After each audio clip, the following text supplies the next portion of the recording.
Fascist শক্তি যাকে আমরা বিচারিত করতে সক্ষম হচ্ছিলাম তারা ভেতরে ভেতরে আবার সংগঠিত হচ্ছে এবং ক্ষমতা ফিরে পাওয়ার চক্রান্তে লিপ্ত হয়েছে।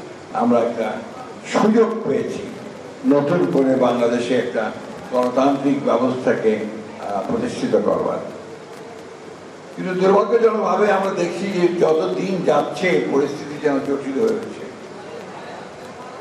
আমার কাছে যেটা মনে হয় যে এই যত দিন যাচ্ছে ততই যারা গণতন্ত্রে বিশ্বাস করে না, যারা জনগণের অগ্রযাত্রায় বিশ্বাস করে না, যারা একটা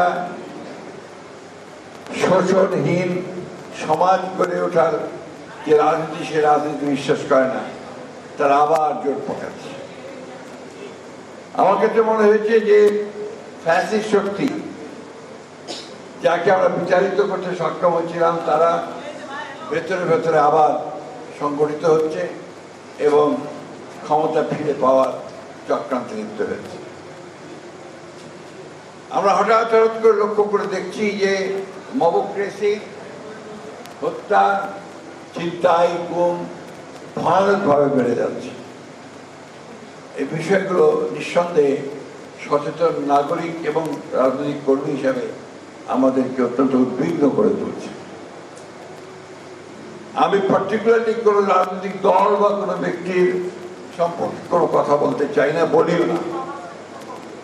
আমি খুব সংক্ষেপে যে কথাটা বলতে চাই যে সুযোগ আমাদের সামনে এসেছে, এই সুযোগকে যদি আমরা হারিয়ে ফেলি তাহলে বাংলাদেশ আরো বহু বছর পিছিয়ে যাবে। প্রতিবার একটা করে উত্থান হবে, জনগণ প্রাণ দেবে, আমাদের ছেলেরা প্রাণ দেবে এবং একটা সুযোগ তৈরি হবে। আর আমরা আমাদের দায়িত্বহীনতার কারণে আমরা সেই সুযোগ হারাবো। এটা হতে দেওয়া উচিত নয়।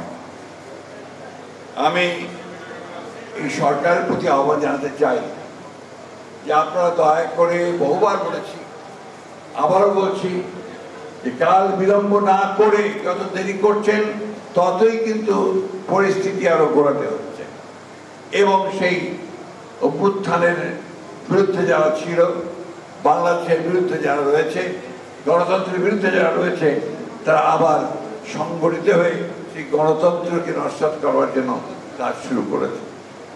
তাই দেরি না করে যত দ্রুত এই সংস্কার, সনদ এবং নির্বাচন, এই তিনটি বিষয়কে সামনে নিয়ে দ্রুত এগিয়ে যেতে পারা যায়, ততই দেশের জন্য মঙ্গল হবে।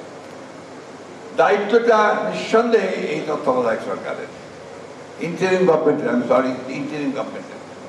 এবং আমরা তো খুব আশাবাদী যে আমাদের এই মধ্যবর্তী সরকারের ইন্টারিম গভর্নমেন্টের যিনি নেতা, তিনি হচ্ছেন এই দেশের একজন বরেণ্য ব্যক্তিত্ব, যিনি আন্তর্জাতিকভাবে স্বীকৃত একজন ব্যক্তি, যিনি তার বুদ্ধিমত্তা, প্রজ্ঞা, সততা এবং দেশপ্রেম দিয়ে ওটা জাতিকে ঐক্যবদ্ধ করে আমাদেরকে সেই লক্ষ্যে পৌঁছে দিতে সক্ষম হবে।